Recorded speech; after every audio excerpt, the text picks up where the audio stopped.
छोड़ करके अलग हो जाओ। सो भी लगाए विहाय समाजा, न तुम्हारे गई है सब राजा। राजा वैसे पलायन कर गए हैं तो चारे ठो बचे हैं। हाँ वो भी ठीक ही है। भगवान शंकर के धनुष तोड़ने वाले को सभा से अलग कर दिया जाए, और यदि ऐसा नहीं किया गया तो परिणाम फिर इन लोगों को भोगना पड़ेगा। अब देखिए जरा विचार करिए, धनुष तोड़ने वाला महात्मा परशुराम जी की दृष्टि में शास्त्राभाव अर्जुन की तरह का बैरी है। धनुष तोड़ने वाला शास्त्राभाव अर्जुन इनका सबसे बड़ा शत्रु था। क्यों? शास्त्राभाव अर्जुन ने इनके पिताजी के आश्रम से कामधेनु का बलात् जबरदस्ती हरण किया था, और यहां तक कि उसने इनके पिताजी की हत्या भी कर दी। इस कारण से वह शास्त्राभाव अर्जुन महात्मा परशुराम जी का बैरी हो गया, शत्रु हो गया, और कालांतर में परशुराम जी के द्वारा उसको नहीं, सपरिवार ससैन्य उसका विनाश परशुराम जी के द्वारा किया गया। और आज धनुष तोड़ने वाला व्यक्ति भी महात्मा जी की दृष्टि में उसी श्रेणी में है। किस श्रेणी में? शास्त्राभाव अर्जुन। और आप सभी लोग जानते हैं कि शास्त्राभाव अर्जुन और धनुष तोड़ने वाले के व्यवहार में बहुत बड़ा अंतर है, कर्म में बहुत बड़ा अंतर है। भाई धनुष तोड़ने वाले ने जो कर्म किया उस कर्म की सभी लोगों ने प्रशंसा की, किसी ने निंदा नहीं। और शास्त्राभाव अर्जुन ने जो कर्म किया था तो ना ही किसी ने उसकी निंदा की और ना ही किसी ने उसकी प्रशंसा की। और वैसे भी शास्त्राभाव अर्जुन का जो कार्य है वह प्रशंसनीय नहीं था, निंदनीय था। और धनुष तोड़ने वाले ने धनुष को तोड़ा तो धनुष तोड़ने वाले की प्रशंसा की गई, उसकी आरती उतारी गई, उसकी पूजा की गई। इसका तात्पर्य ये हुआ कि धनुष तोड़ने वाला और शास्त्राभाव अर्जुन का जो व्यवहार पक्ष है वो एक जैसा नहीं है। तो जब एक जैसा व्यवहार पक्ष नहीं है तो उसको सम कैसे माना जाए, उसको एक कोट में कैसे रखा जाए? और एक तरफ कसाई खड़ा हो और एक तरफ ब्राह्मण खड़ा हो, तो क्या ब्राह्मण और कसाई को एक समान दृष्टि से देखा जा सकता है? एक तरफ मालवा भूम हो, एक तरफ मरुभूम हो, तो क्या मरुभूम और मालवा भूम को एक जगह पर रखा जा सकता है? नहीं रखा जा सकता, क्षमता नहीं हो सकती। इसी प्रकार धनुष तोड़ने वाला और शास्त्राभाव अर्जुन ये एक समान नहीं हो सकते हैं, बराबर नहीं हो सकते हैं। ये इनकी दृष्टि है पंडित जी की कि धनुष तोड़ने वाला शास्त्राभाव सम है। तो अगर धनुष तोड़ने वाला शास्त्राभाव सम है और कह रहे हैं कि राम ये अपराध हुआ, अपराध किया गया और अपराध करने वाले को दंड भोगने के लिए तैयार रहना चाहिए, तो इनकी दृष्टि में जो अपराध है वो हम आप सभी लोगों की दृष्टि में अपराध नहीं है। अब चलिए एक दर्शन इनका और है कि तुम जिसे सेवक कहते हो वो सेवा धर्म नहीं। सेवा धर्म क्या है? बोले सेवा धर्म वह है जो करे सेवकाई। और सेवकाई कौन सी है ये समझ में नहीं आया कि इनकी सेवकाई कौन सी है। सेवकाई करे तो काहे की सेवा करे? चरणों की? नहीं, ये भी प्रकट नहीं किया। सेवक सो जो करे सेवकाई, लेकिन यहाँ सेवा नहीं है। बोले यहाँ आर्य का कार्य किया गया है, शत्रुता का कार्य किया गया, आर्य करनी।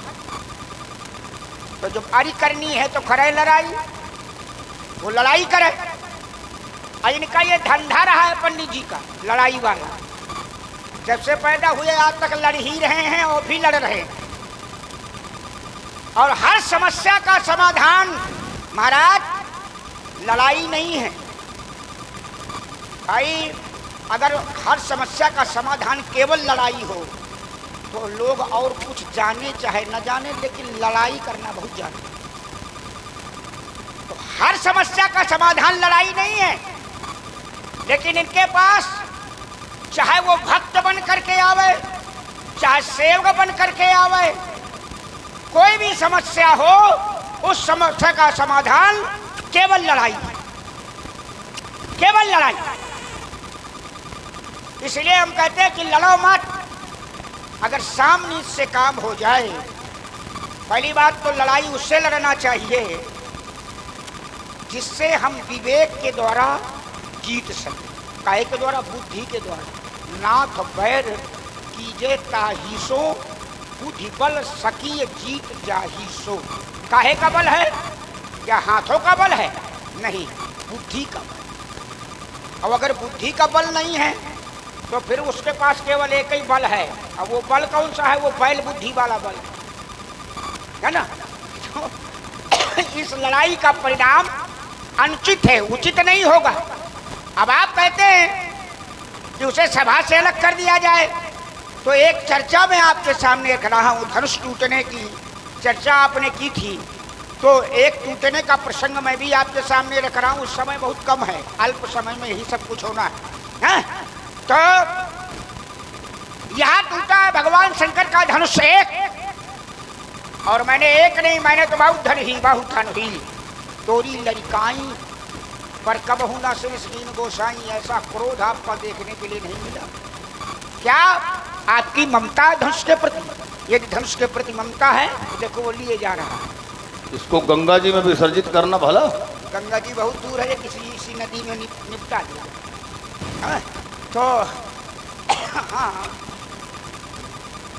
क्या आपकी ममता है धनुष के प्रति? यदि इस धनुष के प्रति ममता है तो क्या हेतु है? पूज्यपात प्रातः स्मरणीय महात्मन श्रेष्ठ भृगुनंदन, यही धन पर, इस धनुष पर आपकी इतनी अपार ममता क्यों? और यदि है तो उसका हेतु क्या है, कारण क्या है, मैं जानना चाहता। 7 द्वीप 9 खंडों से आए हुए इंद्रपालों के समक्ष अनुचित शब्द का प्रयोग करने वाले राजकुमार, क्या वशिष्ठ जी की विशिष्ट पाठशाला में तुम्हें ये संस्कार संपादित करवाए गए हैं? बोले परसुधर ही अपमाने, आज्ञा भंगो निंदा नाम विप्रा नाम मान खंडनम, प्रसव सैया पर स्त्री नाम अशस्त्र बध उच्चते। राजा की आज्ञा भंग कर दी जाए, मनो मृत्युदंड हो गया। अब ब्राह्मण का अपमान कर दिया जाए, मनो मृत्युदंड हो गया। अब पतिव्रता नारी को पद से पृथक रखा जाए, मनो मृत्युदंड हो गया। तो इतना जघन्य अपराध करके और ऊपर से हमें उपदेश दे रहे हो। चलिए जहां से आरंभ हुए थे हम सीधे वहीं से प्रारंभ हो रहे हैं। सहस भाव समस्तोरित मोहरा, एक को सदाचारी एक को दुराचारी बता रहे हो कि जिस प्रकार से मरु मारो महिदेव गवासा, कहाँ मालवा भूम कहाँ मरुभूम, कहाँ ब्राह्मण कहाँ कसाई की क्षमता नहीं हो सकती। देखिए ये उपमा है। क्या है? उपमा। और उपमा एक अलंकार है जिसके 4 अंग होते हैं, उपमान, उपमेय, साधारण धर्म और वाचक। तो कभी कभी 2 अंग विलुप्त रहते हैं, तो जिसे कहते हैं लुप्तोत्मा अलंकार, और कभी ये 4 अंग पूर्ण होते हैं तो उसे कहा जाता है पूर्णोपमा अलंकार। तो सहस्रा बाहु उपमान और धनुष तोड़ने वाला उपमेय, ठीक है, ये केवल उपमा है। अब इसका अर्थ ये नहीं कि दोनों के गुण रूप शरीर आचरण से समीक्षा हो रही है। समीक्षा केवल अपराध से है, तुलना अपराध से है कि सहस्रा बाहु अर्जुन के द्वारा उस समय कामधेन गौ पर आक्रमण किया गया था। कामधेन, और इस जो यहां पर अपराध हुआ है, धनुष तोड़ने वाले ने इस धनुष को तोड़ करके अपराध किया है जो हमारे गुरु का है। और कामधेन हमारे पिताजी के आश्रम में थी, जो पिताजी की संपत्ति पिताजी के पास थी। तो वहां कामधेन और पिता, और यहाँ धनुष और हमारे गुरु, उधर पिता और इधर गुरु, उधर कामधेन इधर धनुष। कामधेन से हमें भिक्षा प्राप्त हुई, कामधेनु का पैपान करते रहे और इस धनुष से हमें शिक्षा मिली। तो वहाँ भिक्षा और यहाँ शिक्षा। अभिक्षा से शरीर का पोषण होता है और शिक्षा से बुद्धि का पोषण होता है। तो आघात है दोनों जगह। तो इसलिए सहस्त्रबाहु समशोरित मोरा, इसलिए धनुष तोड़ने वाला सहस्त्रबाहु के समकोट का शत्रु है। सहस्त्रबाहु अर्जुन उस समय का साधारण महिपाल नहीं था, उसका ससैन्य हमने वध किया था, लेकिन 5 पुत्रों को हमने छोड़ दिया था, जयध्वज, प्रसभ, मधु, उर्जित और सूरसेन। उनके नाम भी हमें आज याद है। 5 पुत्रों को हमने छोड़ा था। और क्यों? कि सहस्त्रबाहु की धर्म पत्नी सत्या और हमारी माँ रेणुका सगी बहिनें हैं, तो उसी के धर्म पत्नी के कहने से हमने 5 पुत्रों को वहाँ छोड़ भी दिया था। ये भी हमारी बहु महानता थी। शासत करी पुण्य कर पसाऊ और नाथ प्रभुन कर सहस्र भाऊ। जो श्रेष्ठ स्वामी होते हैं तो वो क्रोध करने के पश्चात कृपा भी करते हैं। बहुत सी धनु यहाँ बचपन में तोड़ी गई हैं, बहुत धनु ही तोड़ी लड़काई। थोड़ा लंबा हो जाएगा तो हम लघु में थोड़ा दे रहे हैं। तो लड़काई अवस्था का अपराध होता है छम। चौ लड़का को अजगर करही गुरपित मात मोद मन भर। प्रसन्न होते हैं उसकी चंचलता में, उसके दोष में लोग प्रसन्न होते हैं। लेकिन अगर वही बालक सयाना हो गया अब फिर वो बाल जैसे आचरण कर रहा है तो वो निंदनीय होगा। तो वहां बाल अपराध था, यहां बाल अपराध नहीं है। ममता, ममता को अंधकार माना गया है। मदमोह महा ममता रजनी तमपुंज दिवाकर तेज अनी। अमावस्या की अर्धरात का घोर अंधकार है ममता। और हमारी उपमा की गई है मध्याह्न काल के प्रचंड सूर से आयो भ्रकुल कमल पतंगा कोट सूर प्रतिका छम। तो जहां इतना तीव्र प्रकाश तो हो तो वहां तुम्हें अंधकार का दर्शन हो रहा है। प्रकाश में अंधकार का दर्शन हो रहा है तुम्हें। और ऐसा केवल एक पक्षी को होता है। और वो कौन? बोले जथा उलूक ही तम पर नेहा। केवल उलूक को अंधकार से स्नेह होता है। और हो ही उलूक संत निंदा रत। जो संतों की निंदा करते हैं, अवहेलना करते हैं, वो दूसरे जन्म में उल्लू ही होते हैं। तो हमें लगता है दूसरे जन्म की तो बात हटाओ, तुमने हमारा विरोध किया है तो हमें लगता है वो संज्ञा ऐसा लग रहा है कि तुम्हें अभी ही प्राप्त हो गई है। साधु आज्ञा तुरंत भवानी और कर कल्याण अखिल के हानि। तो तुरंत हमें लगता है तुम्हें वही संज्ञा प्राप्त हो रही है। इसलिए रे पालक काल बस बोलो तुमने संहार अथनु ही सम त्रिप्रार्धन ये विदित सकल संसार। अल्प विराम। बढ़िया बढ़िया संज्ञा दिया। बोले तुम्हारे जीवन में हमारे प्रति ममता का दर्शन हो रहा है, तो इसका मतलब है कि मध्याह्न काल का जो सूर्य है उस सूर्य को देख करके भी एक पक्षी ऐसा होता है, उसे अंधकार ही प्रतीत होता है। माने दिन में भी अंधकार और रात में अंधकार होता ही है। तो वही क्रिया इस समय पर हमारी है कि हम आपके जीवन में ममता का दर्शन कर रहे हैं। तो इसका तात्पर्य हुआ कि यहाँ पर ममता हमारे जीवन में नहीं है, क्योंकि ममता है अंधेरी रात और हमारा जीवन है भगवान सूर्य की तरह प्रभावशाली प्रचंड मारतंड। तो क्या वहां पर प्रकाश में अंधकार का आभास हो सकता है? ये आपने कहा। और वो देखने वाले का दोष है जो प्रकाश में अंधकार देखता है। लेकिन पंडित जी, प्रकाश में अंधेला उसी को दिखाई देता है जो आंखों से अंधा होता है। ठीक, हम तो अंधे हैं नहीं भाई। अंधे को अंधेला ही दिखाई पड़ता है, अंधकार ही दिखाई पड़ता है। तो हमारी दृष्टि खुली है, हम सब देख रहे हैं, हमें सब दिखाई दे रहा है। अपने बचाव पक्ष में, अपने बचाव पक्ष में आप कोई भी चिंतन कर सकते हैं, रख सकते हैं कि हमारा जीवन इस प्रकार का है और तुम्हारा देखना इस प्रकार का है। तो हम वही ठीक वही उदाहरण उल्टा कर रहे हैं आपकी दृष्टि में।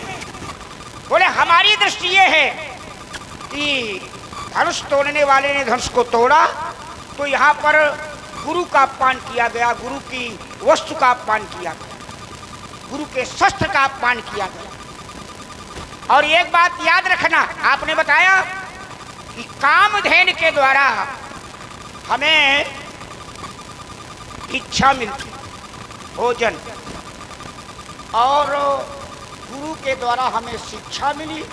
तो वहाँ पर हुआ इच्छा का द्रोही और यहाँ पर हुआ शिक्षा का द्रोह। माने शिक्षा देने वाले का द्रोह, गुरु का द्रोह, और भिक्षा माने भोजन देने वाले का द्रोह करने वाला, इसलिए वो बराबर। कामधेनु के द्वारा मिलता था भोजन, अब कामधेनु को ले गया शास्त्राभाव, तो भोजन पानी सब बंद, व्यवस्थाएं सब बंद, फिर संचालित नहीं हुई। इसलिए शास्त्राभाव के ऊपर आपने आक्रमण किया और शास्त्राभाव को आपने मारा। और एक दर्शन आपने और दिया था कि शास्त्राभाव अर्जुन के परिवार पर हमने कृपा भी की। अब कृपा कौन सी है? बोले शास्त्राभाव अर्जुन की धर्मपत्नी और इनकी माता, ये सगी बहनें। माने शास्त्राभाव अर्जुन दूसरा कोई नहीं था इनका, शास्त्राभाव अर्जुन था इनका मौसिया। भाई धर्मपत्नी शास्त्राभाव की और इनकी माता ये बहनें हैं। तो बोले मैंने 5 पुत्रों को छोड़ भी दिया था, और किसके कहने से? मौसी के कहने से। अब जरा उदारता देखिए इनकी कि पत्नी के सामने पति को मारा जा रहा है, अब पत्नी के कहने से पंडित जी ने उनके 5 लड़के छोड़ दिए। अब ईमानदारी से यह बताइएगा कि किसी भी नारी का श्रृंगार जा रहा हो, विधवा हो ही जा रही हो, अब वो प्रसन्न होगी जो उसको विधवा बना रहा है, उसके ऊपर प्रसन्न होगी? नहीं होगी। अब उसका बस नहीं था, नहीं वो तुमको भी समझ लो सेवा समाप्त कर दी थी तुम्हारी। अब कह रहे हो कि हम इतने उदार हैं कि उनके 5 लड़का हमने छोड़ दिए। जय हो जय हो जय हो, बढ़िया उदारता दिखाई आपको है?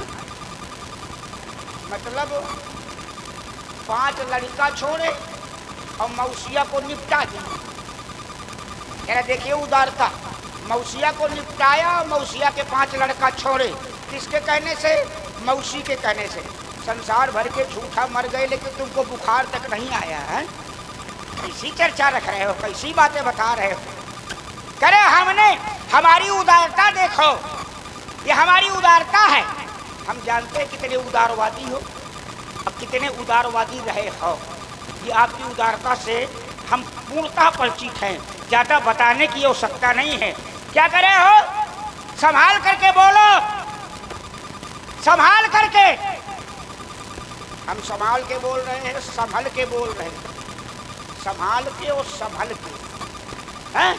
अब आप अपनी वाणी पर संयम रखें, जो भी कहें, अब आगे जो भी कहना है वो विचार करके कहिएगा और वाणी पर संयम रखें। बिल्कुल बिल्कुल बिल्कुल, हम संभले संभलाए हैं। चलो क्या कह रहे हो? वहाँ कामधेनु का बरियाई हरण किया गया, लेकिन कामधेनु को बाद में हम ले नहीं आए। बता रहे भोजन पानी सब बंद हो गया ना, इस भूल में न रहना। कामधेनु को लेकर हम तत्काल आए हैं, ठीक है? और हमारे द्वारा जो भी कुछ किया गया है विश्व में ऐसा कोई नहीं कर सकता। समस्त जितने ब्राह्मण हैं सबके लिए भोजन की हमने व्यवस्था किया है। भुजबल भूम भूप बिन कीन्ही, विपुल भार महिदेवन दीन्ही। अपनी इन प्रबल भुजाओं के बल पर हमने इस वसुंधरा को राजाओं से रहित किया है, और एक बार नहीं अनेकानेक बार ब्राह्मणों को हमने दान में दिया है। उस समय होता को पूर्व दिशा, ब्रह्मा को दक्षिण दिशा, धर्म को पश्चिम दिशा, उद्गाता को उत्तर दिशा, और मध्य की भूमि हमने कश्यप ऋषि को दान में दिया। तो कश्यप ऋषि ने कहा दान दी हुई वस्तु में कोई अधिकार नहीं होता, रहने के लिए दूसरा स्थान चयन करो। हमने समुद्र से स्थान मांगा, समुद्र ने कहा अपना परख चलाओ, मैं उतना स्थान रिक्त कर दूंगा। समुद्र ने उतना स्थान रिक्त कर दिया, जिसे सुपर्यक क्षेत्र के नाम से जाना गया। और दूसरा वचन उन्होंने ये मांगा कि अब आज के बाद इस पर उसका प्रहार किसी क्षत्रिय के ऊपर न करना। हमने वचन दे दिया, फिर भी कश्यप ऋषि को विश्वास नहीं हुआ।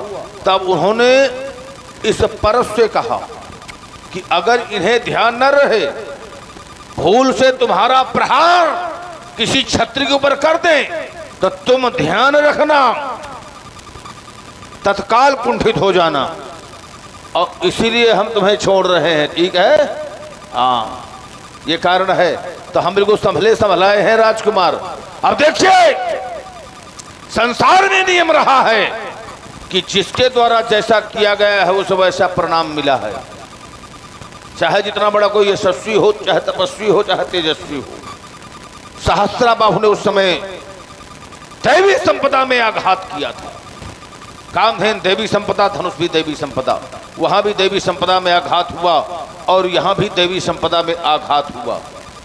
तो अपराध जब समकोट का है तो हमारे द्वारा जो उस समय किया गया था वही हम आज करने के लिए तैयार हैं। उस समय भी उस एक सहस्राबाहु के जो समर्थन में आया तो अनेक दंडित किए गए, और आज भी हमारी वही घोषणा है कि अगर एक का किसी ने समर्थन किया तो आज भी हम एक के समर्थन करने वाले अनेक को दंडित करेंगे। लेकिन महाराज, वहां पर देवी संपदा पर अगर आघात की गई थी, चोट की गई थी, और यहाँ पर देवी संपदा पर चोट की गई, तो यहाँ पर देवी संपदा पर चोट करने पर किसी ने उसकी निंदा नहीं की है, किसी ने उस पर रोक टोक नहीं की है। अगर धनुष तोड़ने वाले ने देवी संपदा पर आघात किया है तो वहां पर रोक होनी चाहिए, लेकिन यहाँ पर रोक नहीं की गई है, रोक नहीं लगाई गई है, न रोका गया न टोका गया। यहाँ पर तो उसका समर्थन किया गया, और छोटे लोगों ने समर्थन नहीं किया, देवताओं ने समर्थन किया, ऋषियों ने समर्थन किया, ब्रह्मादिक सुरसिद्ध मुनीषा, सुरसिद्ध मुनीषा और प्रभु प्रशंसई दे या शीशा। तो अगर दैवी संपदा पर चोट की गई होती तो देवता लोग उसकी प्रशंसा ना करते, उसकी संत लोग प्रशंसा ना करते, संत लोगों ने उसकी प्रशंसा की। अब पता नहीं तुम कैसे साधु हो कि सारे साधु एक साथ मिलकर के उसकी प्रशंसा कर रहे हैं, जय जयकार कर रहे हैं, अब तुम विरोध कर रहे हो उसका। इसका मतलब है कि तुम अपने संत समाज के भी विरोधी हो। तुम्हें तो संत समाज में अपने हस्ताक्षर बनाने चाहिए, उसका समर्थन करना चाहिए। और बोले हम तो ऐसे दाता हैं कि हमने संसार के ब्राह्मणों को भोजन दिया, एक बार नहीं विपुल बार महितेवन दीन ही, तो ये कोई परोपकार थोड़ी किया। तुमने हमारी धरती ली, ब्राह्मणों को दान में दे दी, और ब्राह्मण तो कर्म कर नहीं सकता है, क्योंकि ब्राह्मण का कर्म है यज्ञ करना, यज्ञ कराना, दान लेना, दान देना, विद्या पढ़ाना, विद्या पढ़ाना, ये ब्राह्मण के कर्म है। तो जो ब्राह्मण के कर्म है, अब ब्राह्मण कोई हल लेकर के खेत में थोड़ी जाते, ये कर्म तो हम ही लोगों को संपन्न करवाने पड़ते हैं। तो भोजन देने वाला कौन? भोजन देने वाला कृषि कार्य करने वाला कृषक। और कृषक का कार्य किसने किया है ये आप अच्छी तरह जानते हैं, ठीक है ना। तो आपने अगर लिया है, ब्राह्मणों को दिया है, तो कोई ब्राह्मणों पर परोपकार नहीं कर दिया है, और दे भी दिया है तो उन्होंने पुनः लौटा दिया है, इसलिए कि वो कर्म कर ही नहीं सकते थे। आइए फिर मैं चिंतन कर रहा हूं। संत महात्माओं के द्वारा समर्थन किया गया है, ठीक, वो पहले से यहां विद्यमान थे और हमारा इसके पश्चात आगमन हुआ है। भृगुपति केर गर्भ गरुआई, असुरमुन वरण केर कदराई। हम मुख्य अतिथि के रूप में हैं यहाँ, ये ध्यान रखना कि अगर मुख्य अतिथि किसी को माना गया है तो परशुराम जी को माना गया है, है। और पूर्व में यह था कि जिस भूमि में वीरों के ताल बजा करते थे और ताल से लोग प्रसन्न हुआ करते थे, कि जब वीरों के तालों की भयंकर गड़गड़ाहट होती थी तो लोग बड़े आह्लादित हुआ करते थे। अब उस भूमि में केवल लोग ताली सुनना चाहते हैं। अरे वाह, है? जी जी। हाँ, तो मुख्य अतिथि के रूप में परशुराम जी हैं। और सुरमन वरण केर कदराई, उन्हें कायरों की संज्ञा दी गई है और हमें वीर की संज्ञा यहाँ दी गई है। धर्म तर्जुन वीर रस, आओ जहां सब भूप, तो कायरों के द्वारा जो प्रमाण पत्र दिया गया है वो प्रमाण पत्र हम निरस्त करते हैं, उस प्रमाण पत्र को हम स्वीकार नहीं करेंगे। राजा के द्वारा प्रजा का पोषण होता है, ठीक है, राजा का कर्तव्य है। सोचिए नृपत जो नीत न जाना, अजहि ने प्रजा प्रिय प्राण समाना। ब्राह्मणों का जो कार्य है वो अपने कार्य में तत्पर है, वैश्य का कार्य है व्यापार करना, शूद्र सेवा में तत्पर है, सब लोग अपने अपने कर्म में तत्पर हैं। और वर्णाश्रम निज निज धर्म निरत वेद पथ लोग, अचल है सदा पाव है सुख नहीं भय शोक न रोग। और जब लोग अपने कार्य में तत्पर हो जाते हैं तो भय शोक और रोग ये तीनों समाप्त हो जाते हैं। और जब अपने कार्य से लोग विरत हो जाते हैं तो वहां तीन बातें होती हैं, भय शोक और रोग, है ना। और जब रोग हो गया तो जहां केंद्र है ना, जहां चिकित्सालय है तो लोग बस वहीं घूमते रहते हैं। और जो चिकित्सक है वो बहुत ज्यादा धन भी लेते हैं अनावश्यक। तो अगर इससे बचना है तो अपने धर्म और कर्म का पालन करना पड़ेगा। देखिए हमें किसी